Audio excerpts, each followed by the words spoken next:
Welcome back to The Wolf and the Bear. So it's Sophia Sterling here, and I am so excited because today we're doing something a little bit different where I'm going to get to speak with a very good friend of mine. And one of the endeavors of my heart has always been digging into the things that make people tick and the magic that animates their life and their story. Because I think at the ultimate end of the day, I'm in the business of people, right? Like nothing goes with us, nothing gets logged except the way that we treat other souls. So I've always wanted to capture conversations with amazing people, and that's exactly what I'm going to do. So this gentleman is a dear friend of mine and someone I hold in the highest esteem. He's been a pioneer in the crypto space and a leader, as well as having been a bit of a Midas touch when it comes to understanding what's about to pop.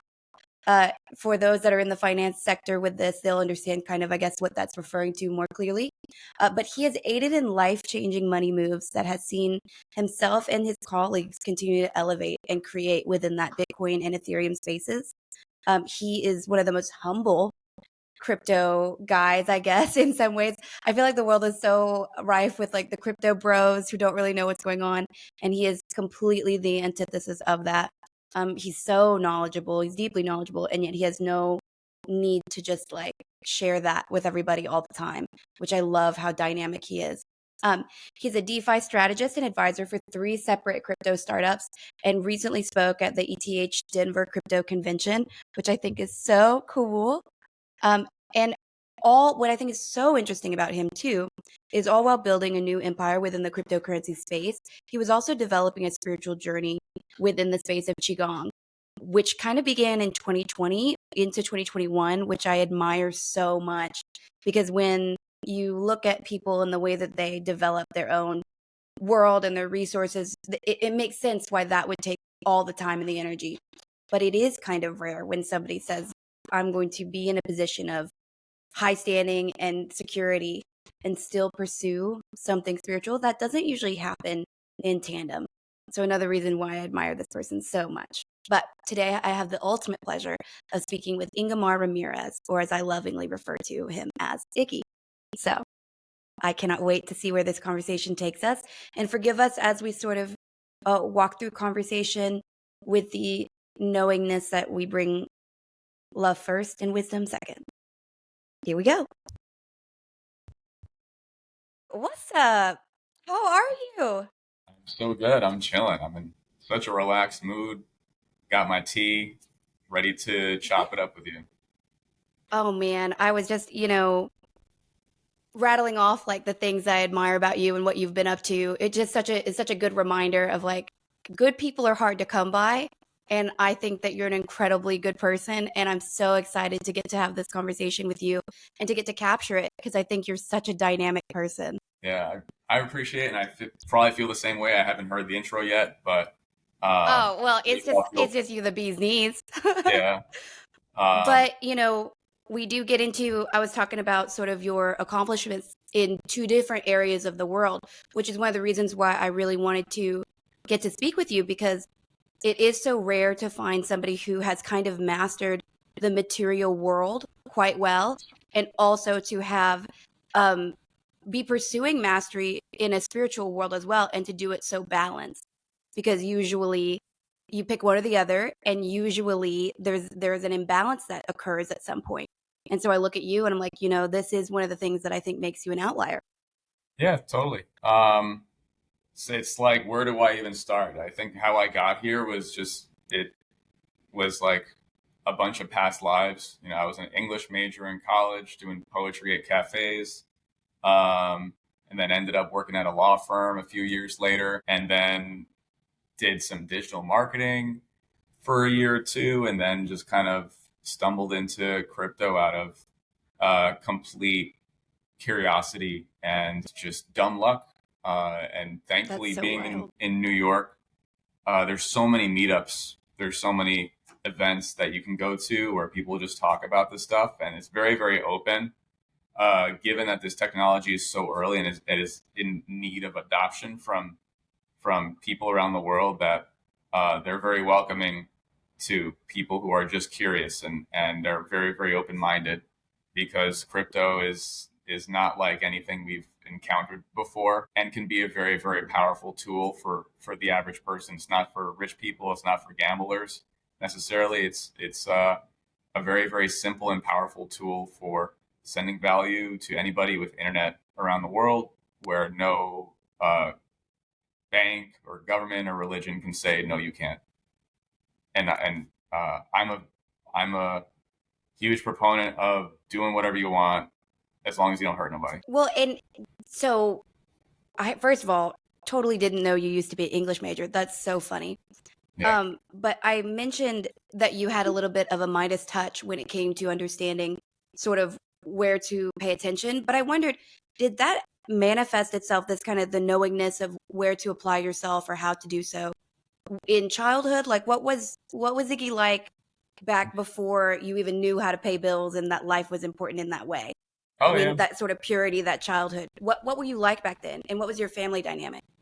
Yeah, I mean, I grew up in a Puerto Rican household, very, very religious family, baptized Christian, grew up in a pretty Christian upbringing. But, I was always at home playing video games, kind of sheltered. But I loved being immersed into just worlds outside of this one, where you could be a hero, where you could be immersed in just bright, beautiful colors and imaginative creatures and characters. I loved, yeah, being stimulated in that way. At every book fair, I always bought the books about UFOs, ghosts, and Bigfoot. I read all Love those it. things: Mothman, Ogo Hmm. Pogo, like everything. I was just fascinated because I had this keen interest on what's out there, what's the unknown, what kind of goes against what our reality in a way, and what how we perceive the world. That propensity towards almost fantasy, right? Did you ever have pushback from your dad or your mom as far as being more, because Puerto Rican culture, if I'm not mistaken, and you tell me, please, there is sort of a reluctance to the more mystical aspects of the world sometimes. Yeah, I mean, I wasn't really too suppressed in that sense. I think my mother just appreciated that I liked reading, even if it was about oddities like that. And also, Puerto Rico has its own legends. Of course, we got the chupacabra, and so if Hmm. anything, they kind of fed me stories that weren't true, and I'd be like, oh wow, and so yeah, in some ways that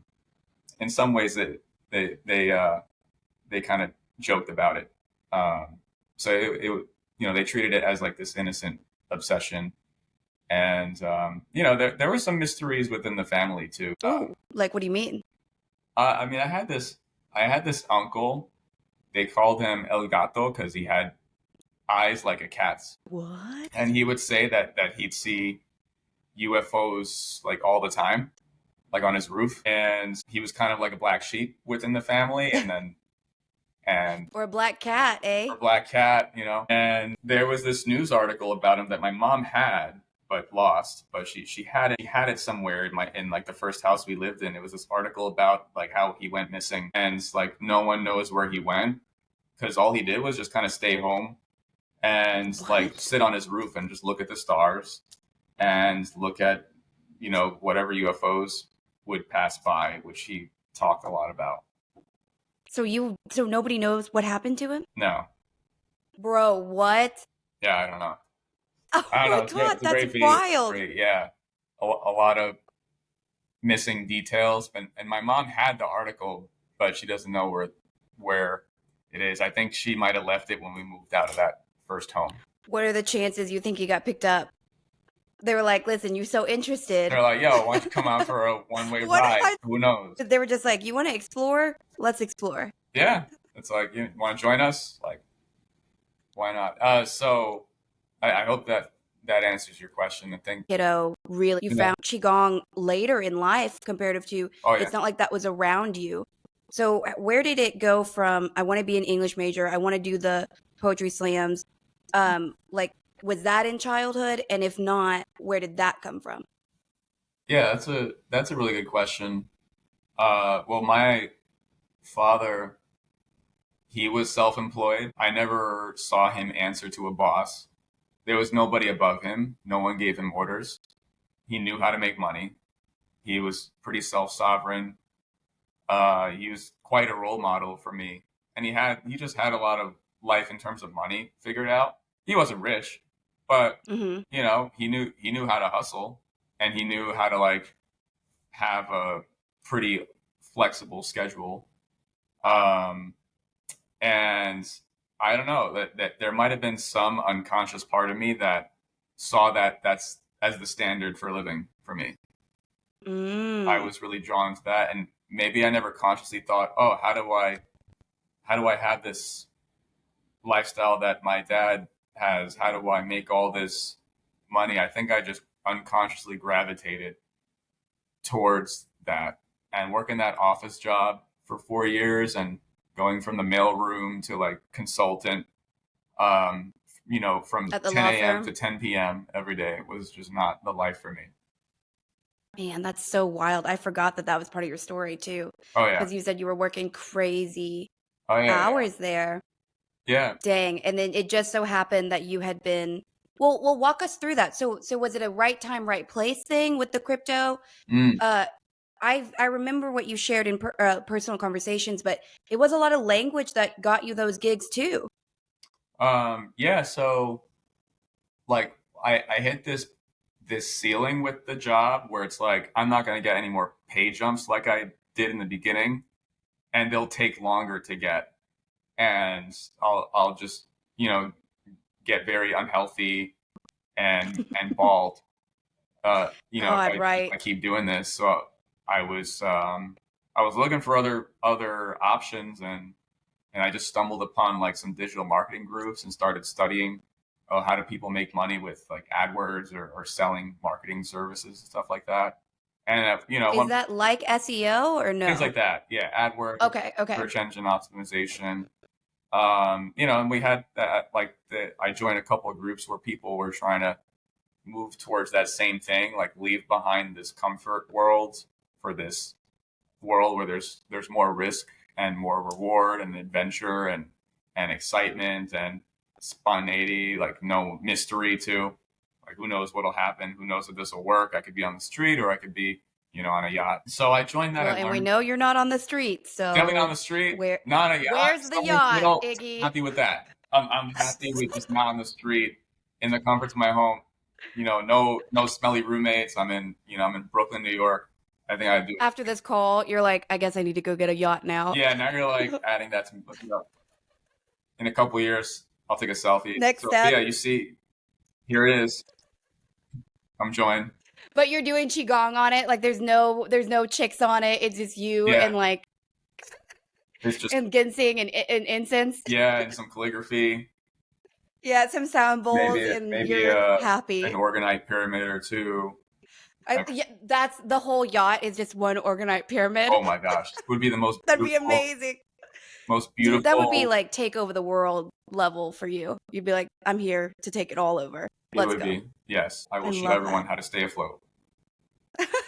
Um, Using source. No. yes. Wait, so I forget what the question was. Oh no, just like where was this breaking point where you went from working Oh yeah, 12-hour days at the law firm right. to then these meetups and then suddenly you're Hmm. investing? Yeah, so I was starting to make some pretty good side money with the digital marketing stuff while having the full time job.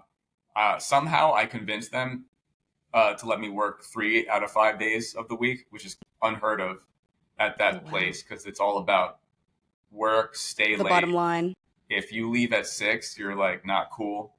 I somehow convinced them. I was like, well, if you can't do it, I'll just leave. And they were like, okay, we'll do it.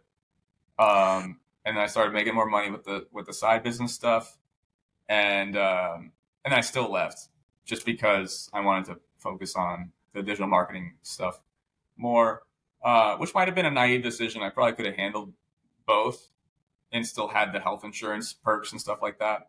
But I took the gamble, did the digital marketing stuff, was struggling a little bit because you lose clients, and then that's like okay, your monthly salary is gone. So it And you fluctuates. still had roommates at the time? I did have roommates at the time, Yeah, yeah, and yeah. they worked at that job too.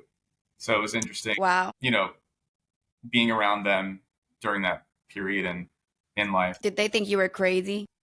A little bit, but Yeah. not enough where it's like they had to like sit me down and intervene type thing. They're like, oh, that's good. If you want to do it, cool, but we're trying to get that raise in 2 years. Mm-hmm. But no, shout outs to them. I love them. Uh, and they're in good places now. Good. Where they're at. But anyway, so yes, I was struggling with the digital marketing stuff and barely paying bills. And then Wow. just out of dumb luck, I saw a Facebook event regarding Bitcoin. Oh, also a potential digital marketing client. I was talking to them about helping their business, helping them get more clients. And he said, yeah, we do ICOs. I'm like, what's an ICO? They're like, do you know what Bitcoin or Ethereum is? I'm like, kinda. And then that opened me up to like researching Reddit and like the Bitcoin white paper. And then that had me join that event to be like, oh, this is kind of cool. So Bitcoin was, built by this enigmatic, mysterious person that no one knows. And he created, I don't know, this new funny money thing. Let me find out more. And then I went to the event, and it was no longer like a funny money thing. It was about tech. It was about economics. It's like a cultural type of revolution of, fostered by this guy who created this monetary system that enabled a lot of freedom for people who can't get bank accounts around the world. And it gave them solutions, workarounds to still receive and send money. And that, in a way, as simple as it is, can be very, very world breaking for our kind of status quo. Well, it's definitely something that for you, when I've heard you speak about crypto, the benefits that you always kind of mention have to do with helping people that don't have the avenues to do certain things. So even for you, there's still this like perspective where it has more to offer than what currently is in place as far as like an economic structure. And you always kind of shout out the benefits to like the disadvantaged or people who kind of are not understanding what quite to do. I love that about you. It's always very people forward for you. Yeah, I'm definitely in it for the tech, which is kind of like a meme. But I actually am. I think you can make a bag while helping people. You don't have to choose one or the Oh other. yeah. Just figure out how to do both. Even in the discords, like where you and I met, because we have spiritual discords we're in, we wound up bumping against each other in numerology, which is an interest of mine as well as you. But even there, you're never the one shouting from the rooftops that you know anything, but you're always the one who's talking to people about it if they ask the right questions and seem appropriately invested. Yeah, I think there's a lot of misconceptions with people that it's just about gambling, that it's just about getting lucky and buying some random dog token and being wealthy for life in a day or two. That's like a common perception, and that you have to look at a bunch of screens and day trade to Yeah. make money. But you can make a living in crypto a lot of different ways. You can be an Well, artist. and that's sort of the fantasy, right? Yeah. Like the what do you call? I never saw the movie, but the one with Leonardo DiCaprio Wolf of Wall Street. about this. Yes, okay, and it's like that sort of vibe where it's just high stakes all the time. I do think that people get excited with that persona. And I guess that does bring me to the next question I have for you, which is you've always sort of had that alpha energy no matter where it was in life, especially like say with the law firm where you're like, okay, you can either let me have my way or I'll go. It's cool.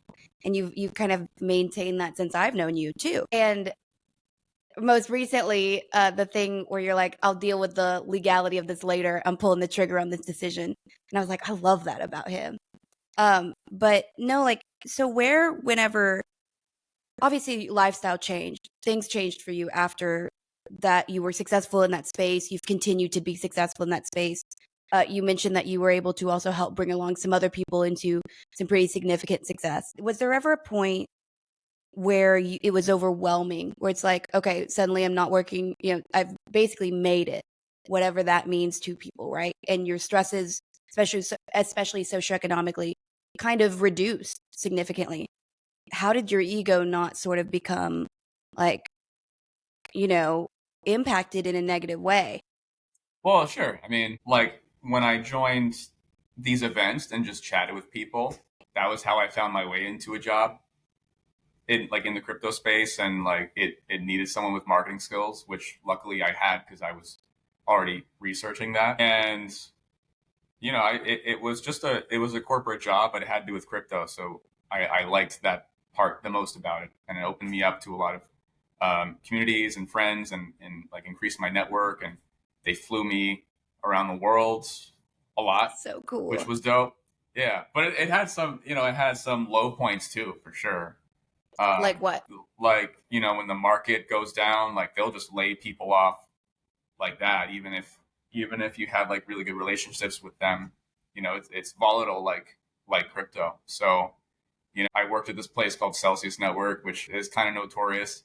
But it was bottom of the Bitcoin market, stressful work environment. It had this politics to it that was just distasteful.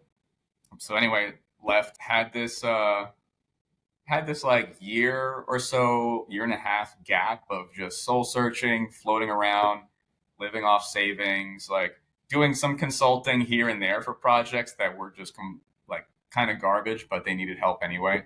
So I didn't really have my heart in a lot of the things that I was doing for money. What's the year around this It time was like period? 2019. Okay. And you got into crypto 2018? That was when I landed the job. I was like Yeah. exploring it in 2017 for sure. I see. I see. And then it just kind of became a real integrated part of your life 2018. Yeah, And then you sort of had this come to Jesus with yourself, I guess, in 2019. more or less. It was a very down market as well, so not a lot of opportunities. I have an English major degree. Like, who wants to hire an English major guy in Was it crypto? scary? Not scary. It was just like, whoa. It seemed like famine. Not Mm. just not a lot of opportunities. But then, like early 20, it just kind of hit me one day. I want to explore DeFi, and DeFi means decentralized finance. So it's like a way for building applications using Bitcoin or Ethereum that mirrored a lot of the applications that we have today, like stock exchanges, but like the crypto version, money markets, but the crypto version. And I like the idea of just earning passive income like you do at a bank, but with a more meaningful income, instead of like a bank would give you. Why not get like 10, 20, 30 annually? And it can actually amount to something substantial. So I'm all about, working smart and making money when I sleep type stuff. So Yep. I really learned, I delved deep into DeFi in early 2020 by just blogging about it. And I quickly discovered that there was a need for people to explain DeFi applications to people so that they weren't too intimidated to use them, because crypto apps are very intimidating to learn. Absolutely. I was actually just talking to a friend of mine, and like the worst parrot job ever, because I'm a pretty good listener and I have a pretty good memory. But I was trying to remember what you had shared with me about some of that DeFi stuff, and I was like, oh my gosh, I can't recall to any meaningful detail. So it was really cool though, because I was able to articulate at least like, hey, there's a lot of this that people do not understand, Yeah. and that information came from you. And I was basically sharing, I was like, everyone think there's one way, and my friend was articulating there's like three other applications minimum that nobody knows about, and I think that's important. But so at the same time ish, where you're, I guess, 2018, 2019 sort of, how did you get involved in Qigong? Like, where did that come from? Were you dating somebody who was Yeah. into it? Like, how did we get there? Let's see. Well, 2020 was like the come up year, right? I got into it in Yes. 2021, the Qigong stuff. 2020 was like the come up year. Blogging turned into consulting for multiple startups at a time. Consulting gigs turned into marketing gigs. Turned into business development roles at multiple things. So it was cool, kind of decentralizing my time, where I always had something interesting to work on. And it also turned into like early venture deals that I was facilitating, between investors and startups, and I would get pretty decent cuts that way. So I started to have multiple revenue streams that were pretty dependable and like very, what's it called? Financially. Lucrative. Yeah. Lucrative is the word. And then that carried He over. said, "Bitch, I made it." I'm just kidding. That carried over to 2021, and then the market sort of peaked, and everyone was just euphorically, killing it. And yeah, around that time, actually 2020, I was doing qigong. Now that I have now I'm looking back, I was doing it back then because I went during COVID hysteria. I was like, screw this. This actually isn't going to end in a month. I'm going to invite two homies to come with me to Tulum. They're also in crypto, and we'll just jam all day and eat $1 tacos and like go to the beach and just party up while everyone's scared. And that was just an awesome time for us because like the amount of brainstorming and the ideas that we had and like the connections we were making were just exponentiated just by being in That's close wonderful. proximity and like having this lifestyle where we're just leaving this world of fear into this paradise, where people aren't so scared and where the food is better, the air is cleaner, the sun is brighter, and we have all day to just, work hard and play hard. And then that was the period where I was like, I don't know why. I wanted to explore some Qigong. I know that a mentor that I had, he did a lot of energy work, and Qigong is kind of like his bread and butter for staying spiritually in shape. And I wanted to try it. It felt pretty good to do. It was a very relaxing movement meditation. It always calmed me down. It always got me present with my body. And I would do it here and there in the mornings. And, I got one of my friends doing it with me sometimes. But that was kind of the start, for sure. I took it more serious a bit later. Oh, interesting. Yeah. So you kind of dabbled with it then. And then what was there something that specifically made you start taking it more serious? Yes, a couple of years later, like 20, that same mentor, he recommended a style of Qigong that was very, very powerful and kind of covered basically all the areas from like calming the mind, relieving yourself of stress, keeping the body healthy and immune to sickness, but also like elevating your capacity for kindness and benevolence in a way that kind of repelled any kind of like negative thoughts or thought forms in your body. I don't know, like it just raises your energy, your capacity for positivity, and people notice it. It feels good. So he introduced me to that style, and I tried it out. This Qigong master, he did like this energy transmission over Zoom, and I tried it out, and I felt it. It was magnetic. It was very gentle too. It wasn't scary at all. It just felt warm, fuzzy, and nice. And I wanted to practice it for myself. And Qigong can be very, very tedious. That's why most people don't do it. They recommend doing it for hours a day. And being in New York, being like an entrepreneurial person in crypto, don't always have that kind of time to do hours of it as they recommend. But I did spend months at a time doing about an hour and a half, hour 45 a day. And that would get me into such awesome states of presence and deep awareness over what's happening in my body, from like the blood traveling through my veins to my fingers, back to my veins, to how my muscles are moving, what's feeling tense, what does my mind keep rambling about, and what am I smelling, what am I hearing all the time, what devices, what am I hearing outside. I can be aware of all of it at once, right? And it was fascinating. It definitely improved my life the more I was doing it. And the cool thing about this qigong style, it's called Pangu Shangung, and you can transmit it to people. Very, very, very simple practices, and everything is energy. Like I'm sending energy over to you right now as my friend. Everything is energy, and this type of stuff can be transmitted to anyone who's receptive around the world. And the potency is always affected by how much of the Qigong you're doing. Where is your heart at the time? How open are they to receiving as well? And how much you really deeply care about this person. So it's very, very simple stuff.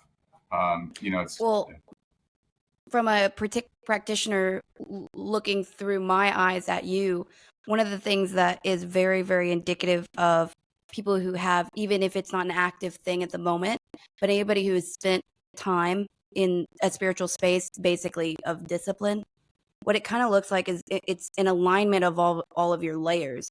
So unfortunately, you know that when you look through those old 3D glasses at the theater, yeah. and if you're not looking at the 3D, it just kind of looks like everything's off just a little bit, but it's all overlaid.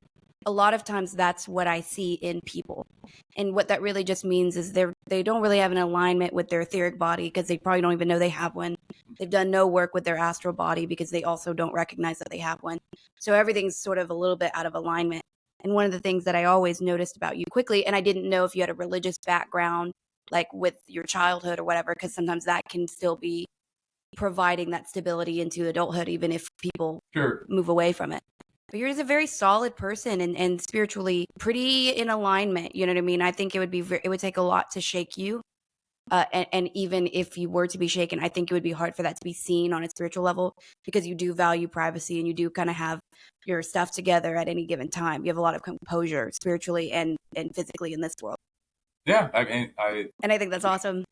I appreciate it. Yeah, thanks for all of that. I do have this Christian background, but I do have an interest in the occult, and I think not a lot of the mainstream Christianity culture gets it right, and I don't think all of the occult culture gets it right. No, right. And I like to kind of pick and choose my own little hybrid way of course. of going about things, and it might be like the Aquarius of me that likes to pick and choose and like make their own thing.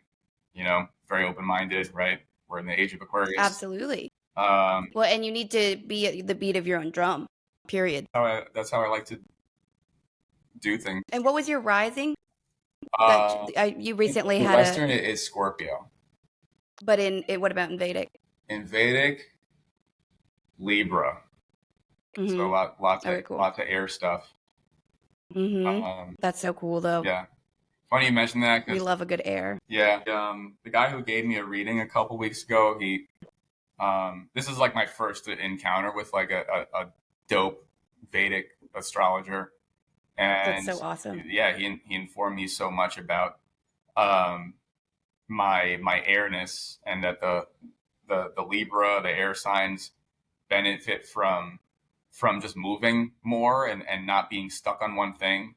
So that kind of explains why I bounced from poetry to bankruptcy law to digital marketing to crypto to Qigong. It's like all these random things. I enjoy moving around, staying fluid, never getting stuck on one thing. And it's just reassuring that like this is your nature. It's not a bad thing. It's not something to fix. It's just how you are. And the more you kind of move with the stream instead of swimming against it, the better you can kind of operate and understand yourself and like understand others, understand what you are. Well, this is a question that I think is fun and not too deep. But so you have been present through a lot of Discord conversations about like numerology, about astrology. And I think right now in the zeitgeist, girls who mention astrology are like pigeonholed very quickly about like, oh, we know what the vibe might be on that. Do you see it differently? Or do you recognize when somebody's just kind of like maybe not speaking from a depth of knowledge? Like, what do you think if you're on a first date and you're like, and they bring up, I'm a this, what's your knee jerk? Yeah. I mean, I appreciate a lady, if a lady's in front of me with an inherent curiosity for astrology and like what these signs might mean. It's a dope way to understand each other, at a first glance. That's totally fine with me. And there's plenty more depth to it than I'm this thing, therefore Right. that. It's kind of like saying I'm a dude, therefore I like basketball and Right. beer and chicken wings. You know, I'm not just a dude. I'm a Puerto Rican dude in America, right? In crypto with these Yep. interests. You know, You're so dynamic. thanks. Like it's all just a Yeah, bunch of different things. yeah. So there's I'm happy if they open up that subject, and I hope they're just open to more levels of the game. Mhm. And you know the darker side, I guess, of that type of astrology culture is that people tend to rationalize I'm this sign, therefore I don't have any accountability for the things I do. Right. I know you're a penchant for free will. You make sure no I one forgets that. Yep, yep. I'm free will's most ardent fucking, Champion. representative, so to speak. Yeah. But no, okay, so do you now that there's at least a recognition that there's some accuracy to the nature of those topics. So does that make you more reserved? Like, because before I really thought a lot about this, which now I've studied the natal chart stuff, like I'm pretty invested in a lot of the reality here, but before that I wasn't, and before that I definitely remember being a little bit like blasé about what I revealed about myself because I thought there's no way there's all that much that could be gleaned. Now though, do you feel like I don't know that I'd be so fast to give up certain aspects of a chart because I understand Of course, the negatives, right? of course. Uh, I mean, if even if you didn't know how to read your own chart, there's things that you would be comfortable to share at first and not comfortable to share at first.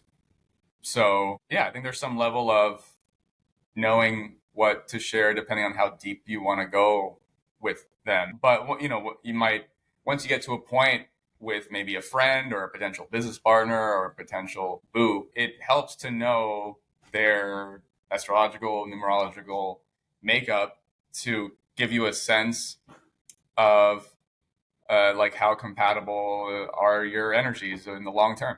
And I think that's a very fair assessment to make. There's and this will sound like gibberish to the listeners, but this is something that I think I would be very quick. I think maybe to not love in a chart, for instance, but like when the sun and moon are opposition. To me, it's like I don't know if I have it in me to overcome that for somebody else. Cuz that is hard. It's like where your ego and how you operate is completely at odds with how you feel. So it's like, and again, I'm so sorry if that's in your chart. Like I don't mean that badly, but as far as like partnerships go, it's like, well, that's something that I would be like, "Oh, okay. Hopefully they've evolved out of this." Sure. Because that's a pretty deep thing. And so that's if I had that in my chart, I would be very close about it. Like there's so much to discern there. But maybe that's trust issues within me too, rearing their head. Yeah, I'm and like, I don't want people to know me. yeah, well, I think that people do want to know you. Well, out of that, actually, what a great question. So, whenever you met me, I was definitely speaking about topics that pretty confidently that like Yes. not everyone will believe in, right? And so as what in that were you kind of like, okay, I'm willing to open my mind about these certain things, but this part sounds crazy. Like because back before we really had Yeah, any kind of yeah. I rapport. remember you'd be chatting up a storm on very very cool topics. Like, oh, is there a You're so pantheon sweet. referenced in the Bible? Um, the Kabbalah, all these cool things. And I think I was just kind of a listener. I knew that like when you were on, like the conversation was interesting, and then when you left, Thank you. it would die down like pretty fast. You're Um, so sweet. but yeah, there was one early morning where it was just me and you, and I got to really understand your psychic proficiencies, and I got to experience it firsthand. And I was quite impressed by what you were saying because you said things about what may come to pass this year that Terry also reflected, but two other astrologers reflected in the same way. What Let's go. one through her Western astrology stuff, and another using playing cards. They all said, "Oh, you'll meet your boo boo for real this year." Nice. And I'm like, okay, so that should be a sign. Like 4 different people Yeah, that's with pretty their, affirming. yeah, with their own ways said the same thing.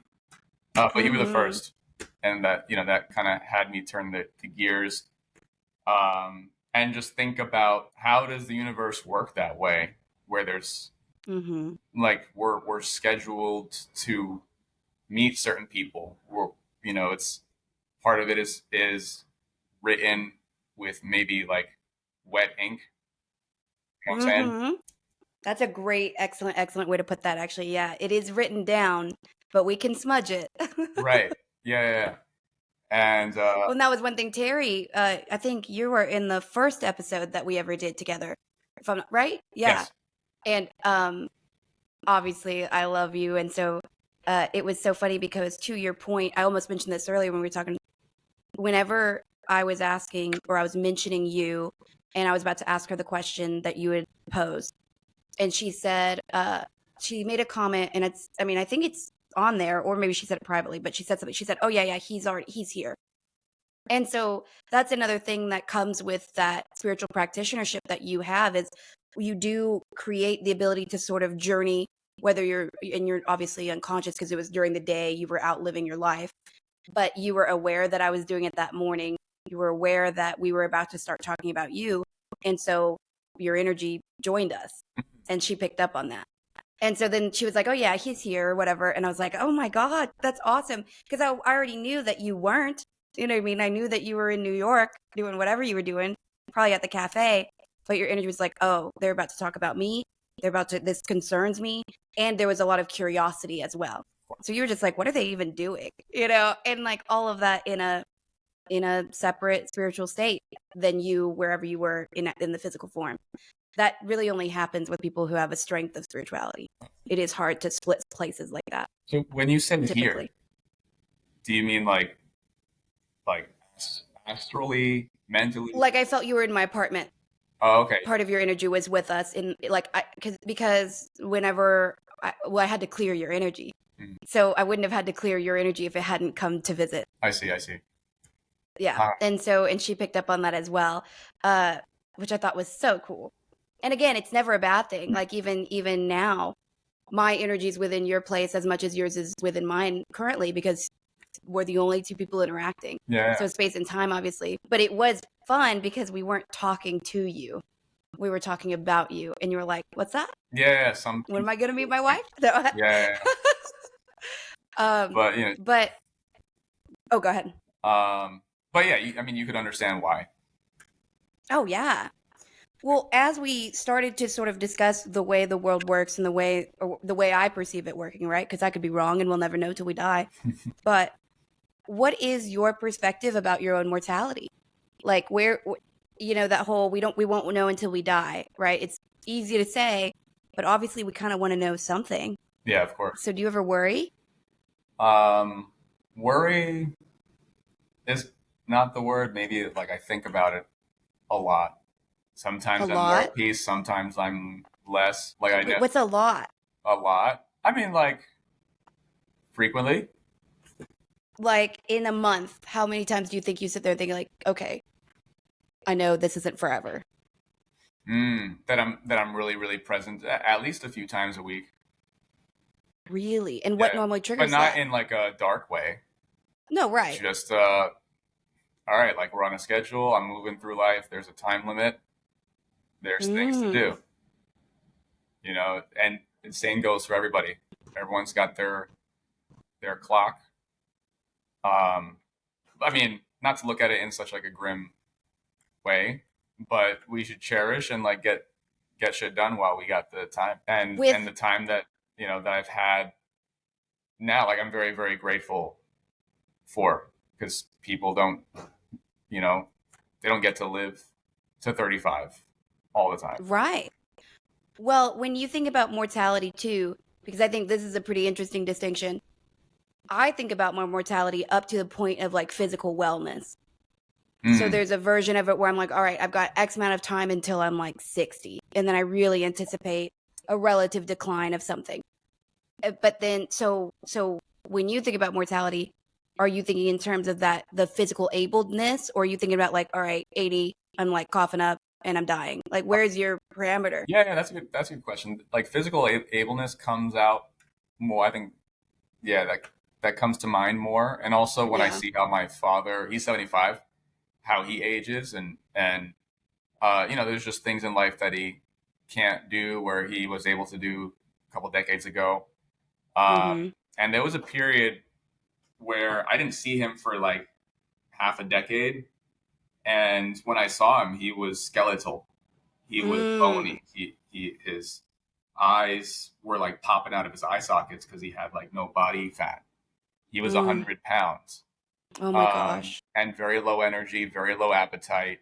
Just wanted to just be in bed all day. Even when I visited him in Puerto Rico, and I didn't know how bad it was, and I'm not really sure why. I didn't see him through that time. Maybe it was like just crypto busy, whatever. Yeah, On the probably. phone, he sounded okay, but yeah, when it hit me like, whoa, he's not there forever, and but he doesn't have to leave soon, right? Right. I can still help him with the appetite. I can help him get some sunlight. I can help him touch grass. I can help him throw the tennis ball, and kind of build up this excitement for life, even if it's on such a small scale of like, just wanting to leave the bed, wanting to go Mm-hmm. outside, and and eat more. And then, but after that visit, that was really crucial. His his happiness improved quite a bit. Yeah, I did teach him some qigong stuff as well. He was eating more. Like his girlfriend would send me pictures of him eating and stuff. And then I started to do a little bit more of that when I would visit, just make sure he would eat. We would even go and play pool at the bar. And by the way, he still beats me in pool. Like No I play way. competitively in league, and like he'd still beat me. You Oh know, my God. after not touching a pool stick in like 20 years or so. It's in the blood, huh? Yeah, it's definitely in the blood. That's so He's won cool. trophies in pool. I Um, didn't know he played pool. See, that's so oh cool. yeah, he was a champion. Is Like, that why you play? yeah, to Oh, I just get didn't know kind that. of That's closer so to cool. him. Yeah. That's awesome. So yeah, and I've even done some like qigong energy transmission for him during those like crucial years. And Talk me I through the don't. process of that. Yeah, sure. I mean, it's very very simple. There's a phrase that like if we were to do it together right now, we would repeat the phrase: take kindness and benevolence as basis, take frankness and friendliness to heart. We repeat that a few times, and then you have your palms in like receiving position, and you just kind of you meditate, and you just open yourself up to receiving positive, um, you know, life force energy that it's not coming from me. It's just Right. I'm channeling it. I'm calling upon it, and I'm bringing it to both of us. Yeah. And Yeah. yeah, And to people who don't know what he's referring to, there's two different styles of the healing, right? Magnetic healing, where you're using your own energy and life force, which is not one of the things that we're taught to do regularly, and it's not recommended typically. And then there's channeled healing, which channeled healing is where you create the intention, you create the path lines of the energy with your own will, and then you just hold the space for it so that the divinity, the source of it, can channel through you into the direction you send it. So really, you just need to be a warm body with an intention and a good intention, and healing can be done through you, and that means you, me, anybody, which is really beautiful. It's just a lot of people don't, know that's true. And then you have, the people within the large organized religions, and you see those miracles that occur, and it makes sense why they would double down on whatever their faith was that brought forward those miracles. Because how can you not look at that and think, oh my gosh, there must be something divine here, when there is obviously something divine there as well, but it's a rule of the universe. Like, we're allowed to do that. That's one of our, yeah, I guess, God-given abilities, for sure. We're like which is really beautiful. we're made of like electricity and magnetism, and that can actually be measured. So there Hmm. have been experiments regarding that, or where Qigong masters and practitioners. They can slightly raise the heart rate of someone with a very low unhealthy heart rate. They can, Yeah, you can measure some of these things in the electricity and the heat in someone's system as a result of like their meditative practice or their energy work. absolutely. I think that this is a very fun time to I wish we were a couple of hundred of years ahead, if I'm being honest. But it's a very fun time to be a spiritual practitioner right now because we're right at that cresting point of proving something's real in this Mhm. metaphysical space. Because, like you said, I mean, even back in the 80s, they were sending all these like news crews out to the Tibetan mountains and to, ranges in China to figure out what in the world they're doing and what they're up to.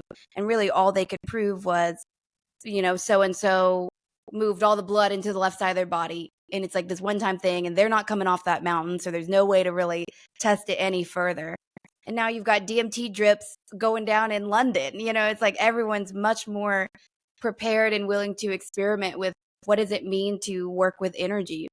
Every Tom, Dick, and Harry right now can go and get Reiki trained. That's amazing. You know what I Yeah, mean? Like, and it's that, and that it's not weird, right? And like with Terry, my mentor, the other part of the Wolf and the Bear, right? And I wish she was able to be here, but and she went to the UK and trained within healing. And they basically, if you're in the UK and you're, I guess, licensed as an energy healer, you're allowed to sign off on people's charts in the hospitals. So oh, we're one, yeah, like we're one of mhm. the only. Hmm. So, but I think I told you the story. She never got the licensure because she wouldn't sign off on Jesus not being her person. Mhm. And I admire her for that. But yeah, right?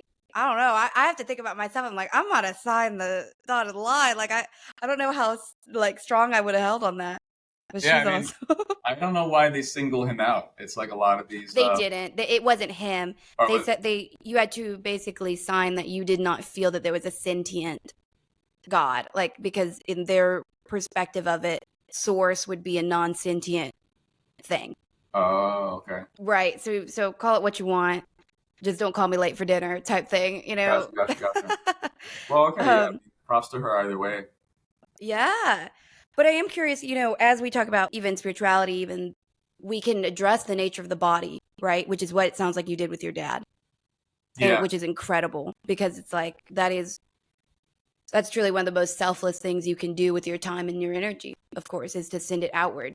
Even if it's to a loved one, but it's just like that's yeah. I amazing. mean, it's easy at first with a loved one that you care Right. about. Yeah, yeah, yeah. I guess it'd be harder to send it to your enemy, huh? I mean, yeah, or just a stranger, right? You'd have to be really, really fit. You'd have to have this in your system all the time. You'd have to be regularly practicing like you would at a gym to stay, Mhm.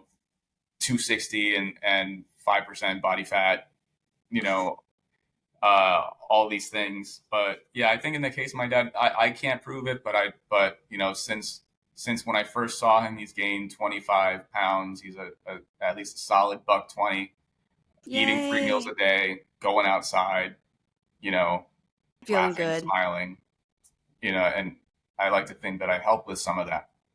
But And it you was you his just will. saw him. You just got back from there. Yeah, yeah. I saw him a couple months ago, That's and awesome. he's doing good. And I think you know I he's not going anywhere anytime soon. With the body being something we have to pay mind to, obviously, and the mental being incredibly important as well. But they always say mind, body, and soul, right? And so, do you ever worry about the nature of your soul? Do you ever worry when they put it on that scale with the feather type thing? Oh yeah, absolutely. I do have a strong sense of like morals and integrity and being conscious of like what I give my word to, what comes out of my mouth, what goes into my ears, who I hang out with, and I have a very very hard conscience, and I just try to stick to what's good, and if this whole past life thing is real.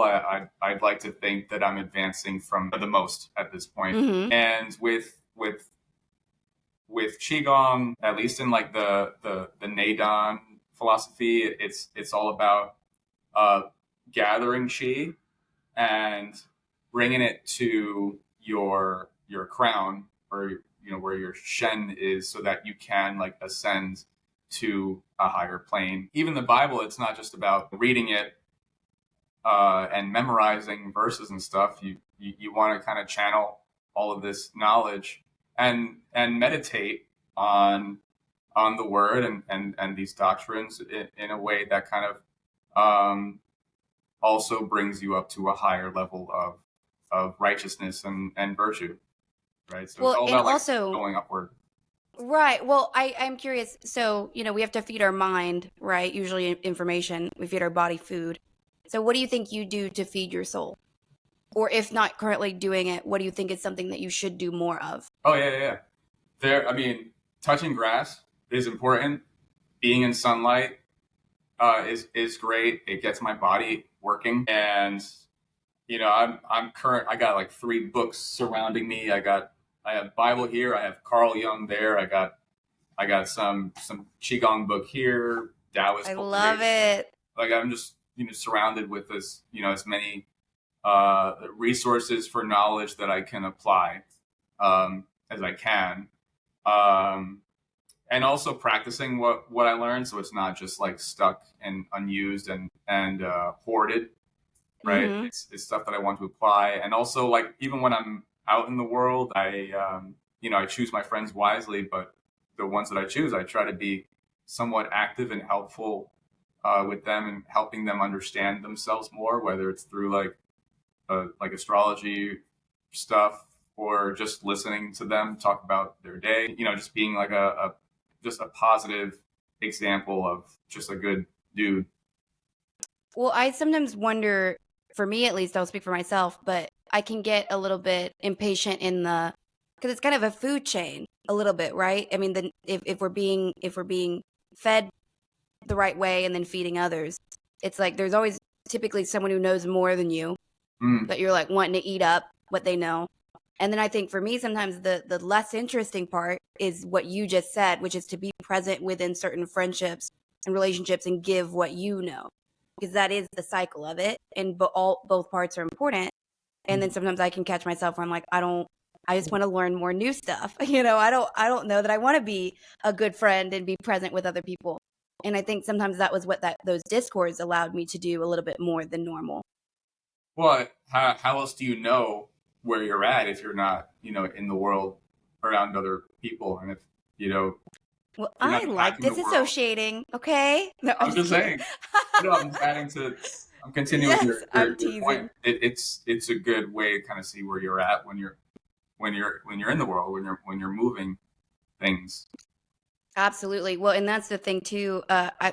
One of the things I said in the intro, which I think is true, is no matter what, I believe that nothing really gets logged on the soul except the experiences we have with other soul-bearing individuals, which that includes animals, of course, and how we treat them gets logged, but also each other. So, like, you can buy a Maserati, and that's great, but like, you don't really log it until maybe you lend it to somebody who it makes their entire like wedding amazing, and suddenly you've brought this through this car, this amazing experience, or like, you know what I mean, and then suddenly now that's playing a part on your soul. And so I I have to make sure for myself that I stay actively engaged sometimes, because over this past year I've lost a couple of friends, and that's the natural progression of it. And I think you've been dealing with that to some degree too. So it does become very appealing when you're like, okay, like maybe your heart, for me, maybe my heart's a little bit sore. Maybe it doesn't seem like a great investment right now to give into other people. And then 6 months of being completely, stationary and stuck. And you're like, okay, this isn't the solution either, type thing. I mean, I definitely know I'm not meant to just be on a mountain meditating for the rest of my life, and I know that like I'm not meant to be uh, like driving Lambos in Dubai. Like just Fair. something in the middle. something in the middle. I know I should be. And you do want a family. You do or no? Definitely do want a family. Definitely like want to impact the world, contribute, and that's where like the crypto entrepreneurship stuff comes into play. And by the way, where I'm at now, career wise, is I'm at a startup called Sovereign, and what we do is we build decentralized applications for trading permissionless money like Bitcoin, like stable coins, in a way that preserves your privacy. Will never ask for your email or passport or photo ID, and you get to transact anonymously in a very efficient, user-friendly way. And we also never take custody of your funds at any point. So very basic, very simple, but very needed and not quite mastered yet. And what a great name for that. Yeah. That's an amazing name. And then you're an advisor. I just want to shout out too. You advise on several different startups, correct? Yeah. I do advise a couple. At first, That's it was cool. Just on strategy, like industry strategy, messaging, branding, even. And I've even started throwing in some like numerology and astrology offerings there. So there's two that I advise with just the knowledge from there. Shout out to GG33 from like the and shout out to JP Morgan, right, for his famous quote. Yeah. It said millionaires don't use astrology, but billionaires do. Billionaires do. Yeah. So something to look at. Yeah, and so that's in terms of contributions to the world, building sovereign ways to handle finance for the average person. Definitely family. Even one child is dope. And who knows? Like I went to Vietnam about a year ago, and we were riding some bikes through this like very boggy but beautiful marshy town called Ninh Binh, and we're just driving on dirt roads, and we find this beautiful lotus pond with a bridge, and we cross the bridge, and there's this guy, a very old man, with a refrigerator of beers and some tea. He like offered us tea, didn't speak a word of English. He just pointed and smiled at things, and we sat around. Like he treated us. Of course, we gave him some money for the beer, whatever, and we just like sat around looking at lotuses and going, "Man, this is beautiful." And he showed us carvings of like benches and tables that had a lot of Chinese mythological symbols. Wow. Like he had this one big wooden table that like it had like the head of a turtle, that sounded really cool. I remember having the thought of like, oh man, if I were to retire, having just a lotus pond with some tea and drinks for travelers who I can show my works of art. I think that's like kind of like making it for me. I always joke that you're so much more Asian than me in your soul, which makes me so happy to know you. Yeah, likewise. Do you feel that spirituality will, or how do you intend, this is kind of a heavy hitter question, but let's just do it. All right, let's go. How do you think you're going to bring spirituality into your family dynamics, especially with children? Yeah, for sure. I think with spirituality, I think there's like a moral kind of code that comes from it, which I would try to bestow as gently but firmly as possible in the beginning. Be very, very aware of like what my child is exposed to at an early age, and I try to make sure the child is not born in an enemy year, all the standard stuff. But besides that, I haven't really thought too hard about it. I figured just start with that and see how things develop. Definitely knowing how my wife operates, and maybe even like what part of the world I would want to be in would be a factor. I'm not sure if I would want to raise a child in America necessarily, or like Thailand or something, or Mexico. Ooh, wait, would you ever go back to Puerto Rico or no? Puerto Rico could be cool. It could be interesting. I don't know why that didn't come to mind. It's just Puerto Rico, like in terms of business, doesn't have as much going on as New York. Yeah, opportunities are not the same. And I guess in my adulthood, I never really fell in love with Puerto Rico as like a place to live. I view it as like a place to stay with family for a few weeks I see. Yeah, yeah, every yeah. year, or it'd be like a No, month that out of makes the total year. sense. And culturally not a ton going on. You know what Yeah. I mean? No, totally. Throughout most of I it, was just there's some curious. one, and then but I don't know. Like Thailand is gorgeous, has so many cool things going on, so many foods I've never seen before, very interesting communities. It's just like very fresh and new to me Yeah. at this point. But yeah, even so, like air sign, they got to keep moving around. Who Yeah. knows where Well, I'll you want to probably settle. will have multiple air. I mean, my goodness, you know what I mean? You'll I wonder, I can't help but wonder if you won't have at least two primary Would residencies. be great. I feel that Wouldn't that complain about that. will be accurate. And I feel that that's part of that will it will make more sense to do so when you have a partner, because part of it will be for her, I feel. Sure, and I think Um yeah, you're the real estate specialist out of the two of us, so maybe I can take a page from you. I did want to ask you about, so we were talking about the creation, right? And the fact that you do have a tendency to try to give back. One of the things that I'm really curious about is your sort of a love project, a pet project, but Agarthy. Where's the Oh, name from? What's it mean to you? What do you hope in a perfect world this group offers? word. Um, I want friends that I routinely, talk spirituality with all the time and share deep insights with all the time.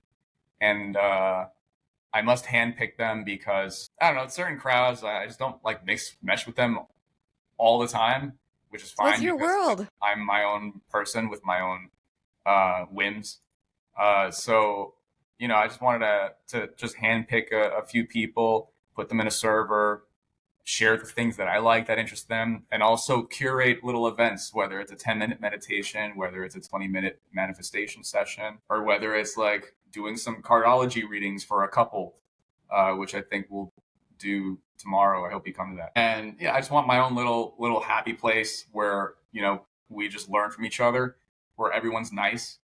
I Um, love it. and Agartha it's like a mythical place referenced around a lot of like ancient societies of like this place underneath the earth where everyone's enlightened, and everyone has things figured out for themselves. But however society grew, it kind of made it, kind of concealed it from the world, so it's not really accessible from like the third dimension or something like that. And I thought that was a cool name to call it, as like this No, it's hidden super place cool. where everyone is on like a certain level, a certain slightly higher level. Do you think, and this is more of a conspiratorial question, but people have written about Agartha, and people have written about those internalized communities that are held separate from us. Do you believe any of that? Do you think that there's a chance that there are subterranean Well, cultures? the child in me is so eager to explore and find out. Yeah, of course. Yeah. And who knows? Maybe it's a physical place. Maybe it's like a 3.5 dimension type of place. Right. Well, people say that there, and I don't know if I believe this. Like, again, this is the childlike stuff that you and I love. Hmm. But like, people allege that they channel like from dimensions that are apparently situated like in tandem with the space that takes up the sun. But like, they're like, it's not. We don't live on the sun. Like, that is an energetic center point that in Sure. our dimension, there's a civilization there. And I'm just like, what Ooh, does that inside even this, that's mean? kind of dope. Well, because that's like that's the allegation of our current life, right? It's like, well, this is Terry's perspective, but it's like I'm currently in an apartment in my room, right, or in my house, whatever. But somewhere layered on this version of reality in this particular spot on the world is a completely different reality. And so we're just tuned into where this is my apartment and I pay rent here and my two cats live here.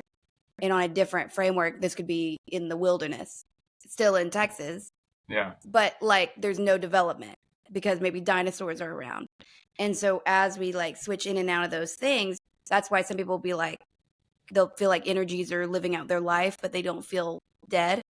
That's another indication of like, oh yeah, you're just on the wrong frequency, blah blah blah. Mhm. But anyways, So I wish that there was something underneath the ground, like for sure, even if it's government pick up stuff. that with the sun that you were saying earlier.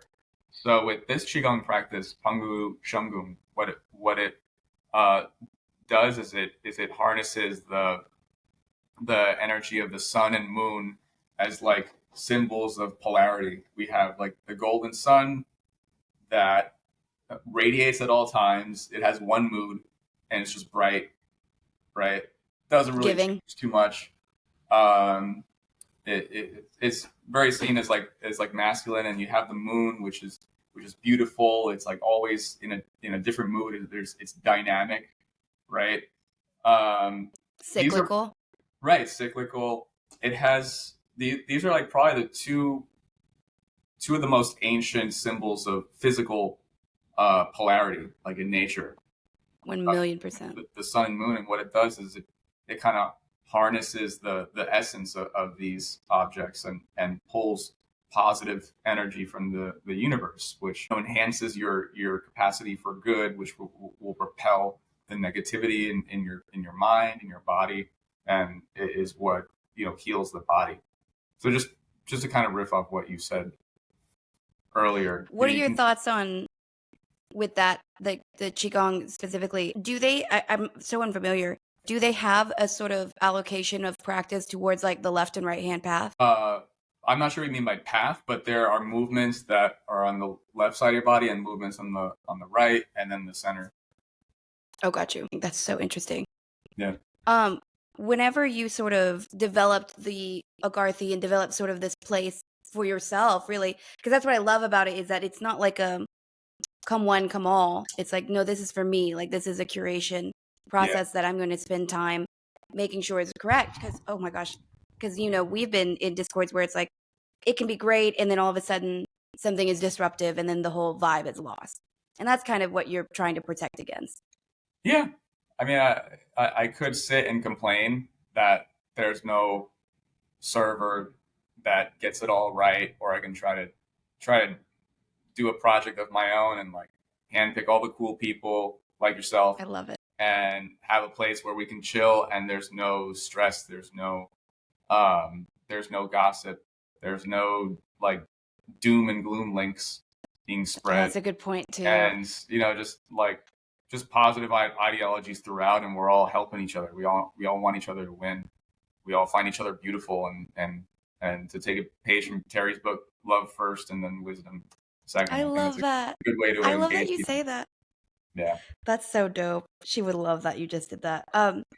So before I get into a sillier question, but when we think about legacy, right? And you already have so much kind of situated as far as like you're pioneering in the crypto, the knowledge that you bring to it, the fact that you're both kind of a leader already as well as a networker. It's like, yes, you can go further with that, but maybe not really from the perspective of what you've already gotten to accomplish, right? Like, because you were really there right at the crest. So that notwithstanding, what do you think that you want to have, like, when you pass? Like, in say that you have a son, let's just assume. What do you want him to remember you as? Like, what are the big hitters about who you are that you want to be remembered above everything else? Well, the way I look up to my father, I'll always remember him for being like a winner, a champion, a guy who's won 13 trophies in 4 different sports. That's so cool. A guy who answers to nobody but himself, very rational thinker, a very self-sovereign dude, a badass, who used to ride a motorcycle, a musician, very, very beautiful in the eyes of the ladies, just an all around dope hero and just winner. If my child looks up to me the way I look up to my dad, I will consider that a W. Oh my gosh, no, that's amazing. And you already are those things, so I think you're going to be good. You're going to have to really get off track to mess any of that up. Appreciate it. So just out of curiosity, if there was I guess it would be more like, let's say nothing as close as 200 years, and you could, I'm going to make this weirder. So you're going to have to spend 1 week a month in this timeline.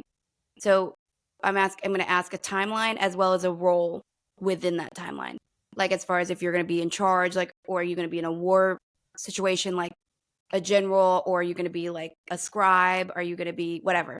So pick your time zone and then your role within it. And you have to go there once a week, every month until you die. So you don't have to like fully live it, but you gotta do some work there. Mm-hmm. And it picks up exactly where you left it. So even when you come back to our timeline, there's no progression. So you really are, the grind is real. Mm. But you get a break by coming back. So emotionally it could be crazy, but at least you get a break. Well, to start this off, I never really fantasized about living in other time periods just because I love the internet and what that enables for my life. I mean, for better or for worse. So it's hard to imagine. The pigeon era. Yeah, like living without that. But it could be good, actually. It could be a really good departure. If I get to spend 1 week out of the month just offline, that would be actually dope. I just convinced myself. But maybe during the Tang Dynasty, I forget what time period that was, but that was a time where there was a lot of developments in mysticism, or even further back, like around the time. That was in the 618 to 907 was the Tang Dynasty. Okay. Dang.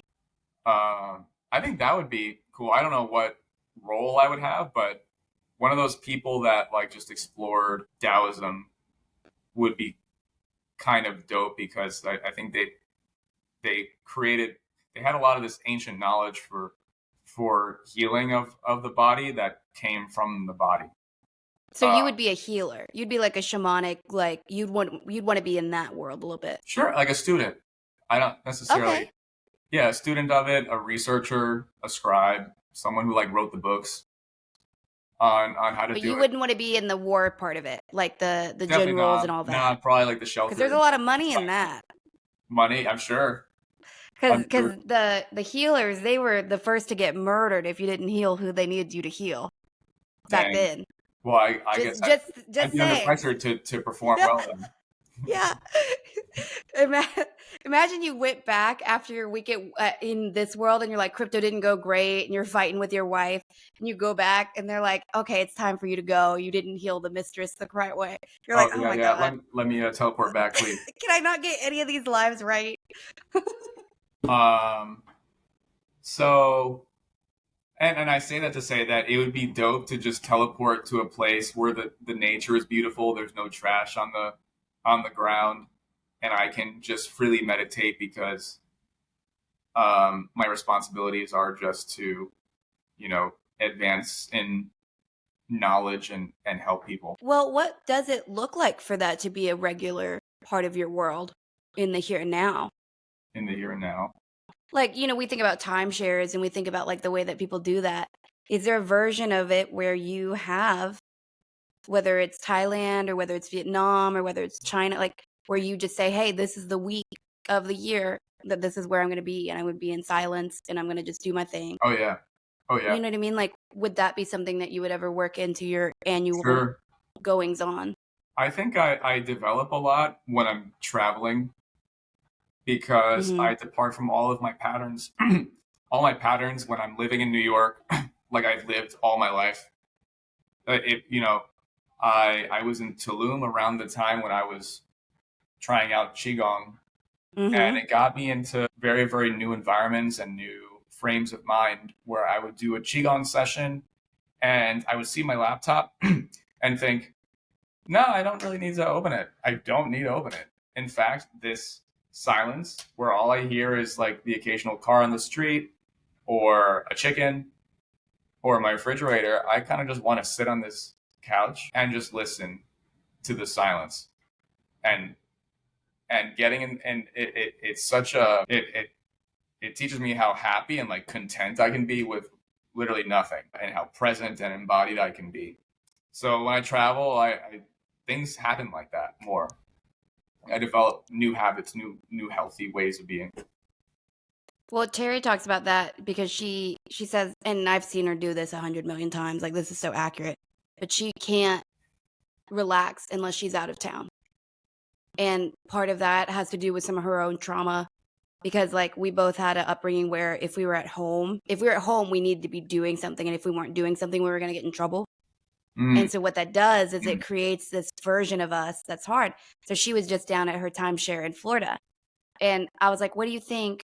What brings peace here? And one thing she said, she was like, well, it's different because like it's not your kitchen. And so you don't have to worry about cleaning it to perfection and all the little things. And so that's kind of what you're referring to, not so much about the cleaning duties, but like, oh yeah, you're really able to get out of your own energy. Yeah.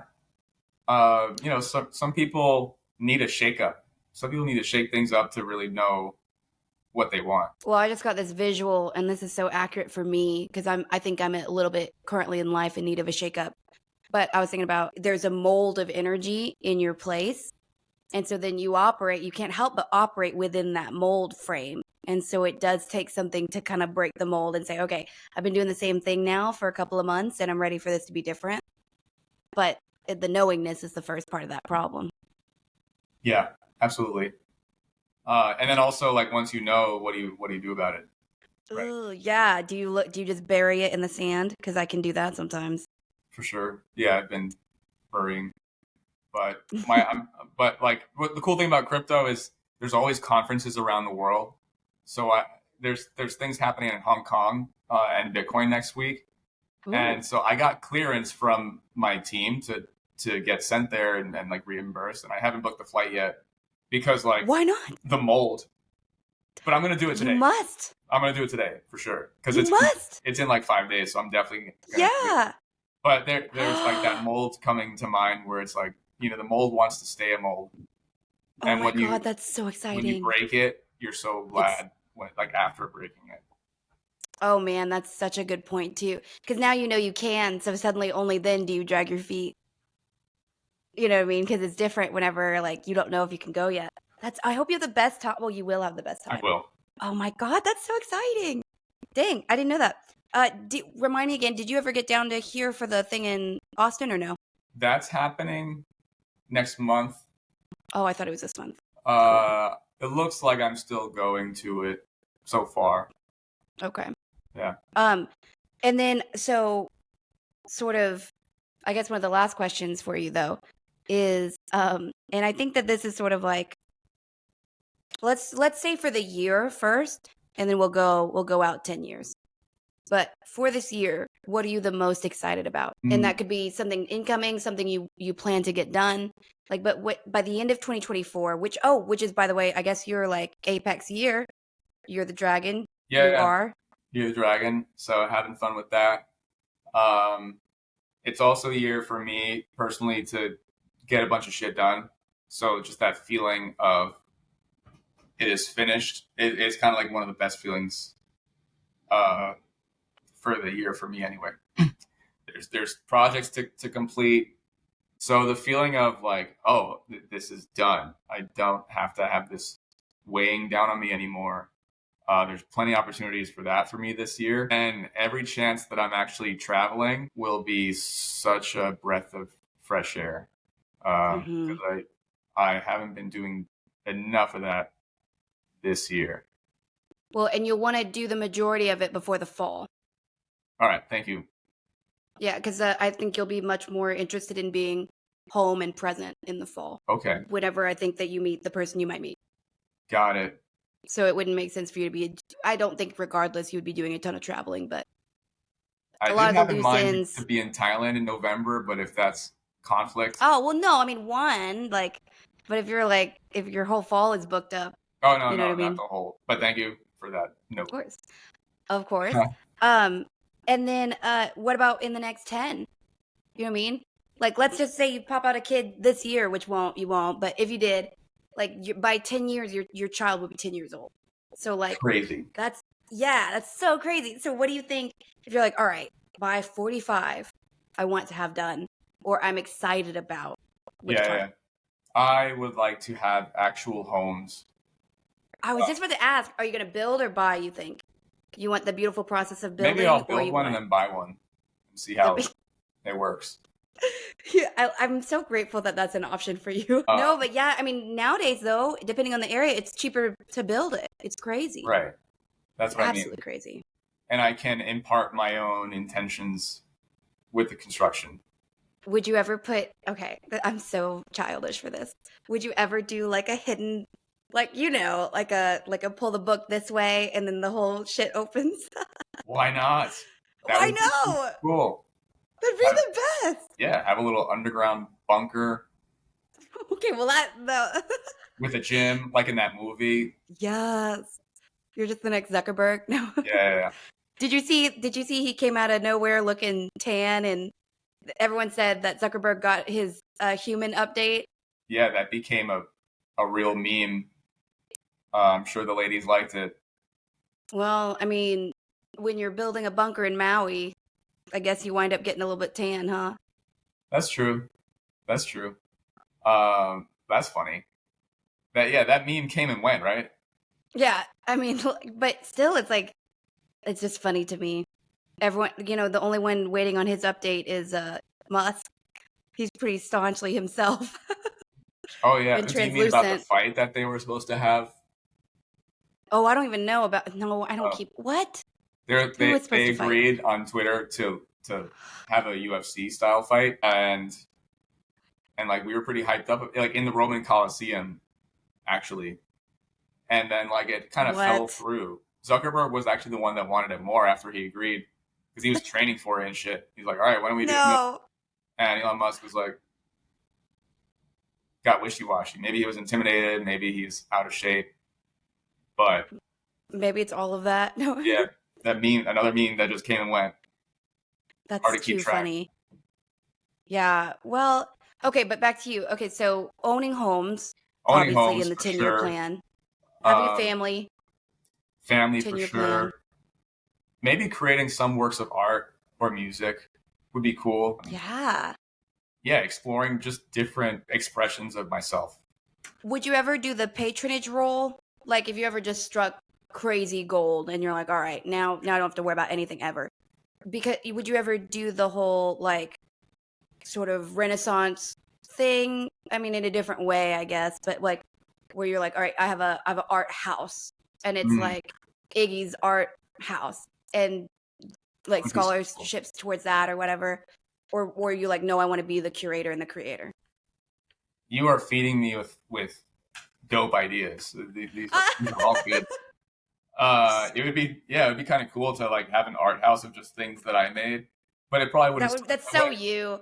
it might start with what can I do with this paint, and then like where do I put it, and then it'll just accumulate, and then I I'll love say, it. oh, it's now a house of Iggy art. Well, the thing that made me say art house, I don't know what made me say that actually, because I had never had that thought before. So that might just be the guides. But every time that you see something, you're so appreciative of it. And you don't feel the need to go and like make a version of it yourself. You're more just like, I want to shout out this really cool thing. I want the people that made it to get credit. Like, and that's half the joy for you. Oh yeah, of course. Which is true with crypto because we've talked about this where you said, dang, that's so interesting. That's just, you said, I like the benefit of knowing that I'm the reason this thing came together. And you're like, and that's my little like thing that I enjoy. And then I just walk away from it and I'm glad that they met. Like, Yeah, and yeah, so yeah. that's still true for the art or anything where you're like, I enjoy being the person to shout it out. And then you go enjoy it for whatever it is. Yeah, I Like, mean, that's dope. That's so cool. yeah, I like being like a cause of things that wouldn't have happened otherwise. Whether Oh, whether it's a a business catalyst. coming to fruition or like a connection that people make, they end up doing something dope, and I don't even need like the credit, just knowing here, even if no one That's else so knows. cool. Would it offend you? Would it get under your skin if in conversation somebody was like, "Oh yeah, we met because of Dave," and in your mind you're like, "No, you met because of Iggy." Like, would that bother you or not I'd really? probably correct them, but Yes, I love it. yeah, I would probably correct We're them. all allowed our ego. We're allowed the little things that bring us delight. Like, there's no shame in that game at all. And you're the most humble, like, humility based person in the world, so you deserve this. It's the Hey, one credit. I don't mind spitting facts if Well, facts are I needed. love that. I love it. And do you want animals or you think you'll have family pets or no? Maybe a bearded dragon would be dope. That's a really good point. Yeah. Uh, I walk into your place one day, it's just like koi ponds and Komodo dragons. I'm that like, was where did you get a Komodo dragon? I don't know, he just showed up, you know, You're came like, to and me. I've got 3 more. Yeah. Pets, I don't know. Like I had a dream that I had a cat Mm, and like in this apartment, and I remember thinking, I can't go anywhere now because I have a cat to worry about. so funny. And that felt so restraining to me, that the idea of having a pet seemed too overbearing of a investment to make. But a kid like is cool. Yeah. A kid is cool Yeah. because Well, I made the maybe. kid, and the kid is my project from me. A cat is just Well, what if your kid wants an animal? Like, what are you gonna do? You know the day's eventually gonna come where your kid's like, "Can I get a dog?" actually, And you know yeah, it's a good dogs point. aren't Like for if I have a you. kid, I'm locked down anyway, so a pet won't. So true. But you'll want to be. I mean, that's the difference too. Is like the feeling you'll want to be there. You know what I mean? It's Of it'll course, feel yeah, yeah, yeah, different. yeah. That But yeah, everything changes once a kid comes. or even your significant other. I mean, like, dang, like Sure. you'll enjoy. Home will take on a new meaning, but it does feel like that your partner will enjoy travel because that will be important. I think for you. Would love to figure it out and try to have everything, just because like it's just in my nature to try to figure it out so that I have everything and I don't have to sacrifice one thing. Like one metaphor, like as a kid, like my mom would serve me rice, beans, tostones. It's like a fried banana thing, chicken, and like maybe avocado or something like that. I'm not sure if I ate it back then, but I would try to have it so that in the spoon had a little bit of every single thing. Like every bite was all of it. I Yeah, didn't want to like bite one like the rice and then a bite of beans and then like a piece of chicken. No, I love it. all in one scoop. Yep, That's how the I want to perfect live life. bite. I want all in one scoop, even if there's just a little bit. Well, I want to speaking about time, right? Mm, But if you wanted to be very curious if you had a message for yourself in 10 years from now, because obviously life will be very different and a little bit more responsibility heavy because there's a freedom in your life right now and there's a physical health in your life right now that may never be the same, right? Because we're only ever here one time. yeah, a message to myself 10 years ahead. Mhm. I mean, I wish it was the other way around. I Of wish course. the 10 years can tell me some Of things course. because he knows more. But it would probably be no more than just like a shout out. I hope you're alive and well and healthy and still as dope as me or more, or a whole lot more dope than me. But I'm on my way to get to where you're at. Mhm. I love that. And I bet you're going to still be as happy as you are now. Hope so. You have a tendency to always need you'll carve that out for yourself. Hope so. Yeah, and I hope we're friends in 10 years. Oh, Chat yeah. regularly. That would be We're even going to be doper. great. Oh yeah. Yeah. I'm very, very excited. And I mean, the end of this year is going to be amazing. I mean, I feel that before you know it, I'll be hearing about someone very special. And before you know it, I'll be hearing about a different version of life for you. And I'm really, really excited. And I think right now it's just about closing down, like we said, some things that need to be done and really making space and room for this kind That's of next true. chapter that seems That's like true. it's right around the corner. That's true. I wish I could see things for you the way you see things for me. It's like I don't know what's ahead for you, but you know like a lot. Well, it's good. No, it just feels like it doesn't feel like anything. It's the weirdest thing. It's like there's just a knowingness about sort of where your businesses will be. Mm, And it's all good stuff. It's like thank God I don't, there's not mourning, there's not stress, there's not altercation. It's like the end of this year is really, really just fun, I think. cool. And I'm so glad that you're taking a yes on the Hong Kong thing because Yeah. it really will. You already had to turn down international travel earlier this year. And so I'm thankful that you're going to be doing that anyway. Yes. Absolutely. And yeah, I will let you know about my travels. I'll let you know when I book the everything. Today, right? Yeah, to kind of hold myself accountable to it. Uh, Sometimes voicing it makes it more real to me. absolutely.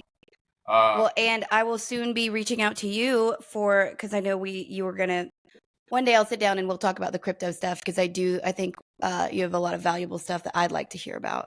And like I Sure. said, I don't listen to a lot of people about it because I think a lot of people are really annoying with it.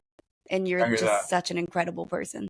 I hear that. You are also incredible as well. I Well, know I when just love you. this was an idea a couple months ago, and now this is what, the 10th episode, 9th, Yep.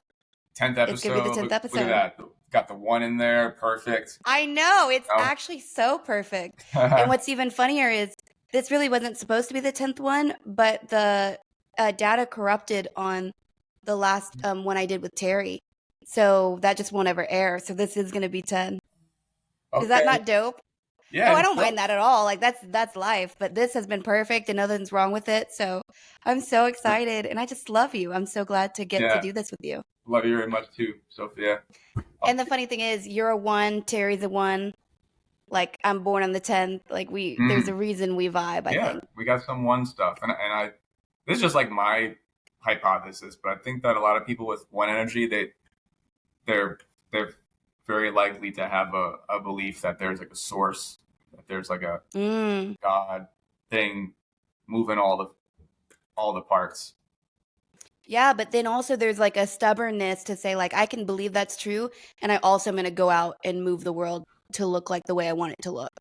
Because I think that's part of that one energy too. It's like I have faith that might be true, but I definitely believe in myself, and so double down there too. You know, absolutely. But absolutely, and I'm sure we'll do this again. Especially, I'd love to have you on again, depending on if and when the topics arise that make sense. But Word, yeah. I think you're absolutely amazing, and thank you so much for your time. Yes, and I likewise. cannot wait to get this chopped up, and then I'll send it over to you. All right, likewise. And of course, I'll post it. All right, cheers, Sophia. Thank you very much. I love you, Iggy. Have a great one. Bye-bye. Yo, likewise.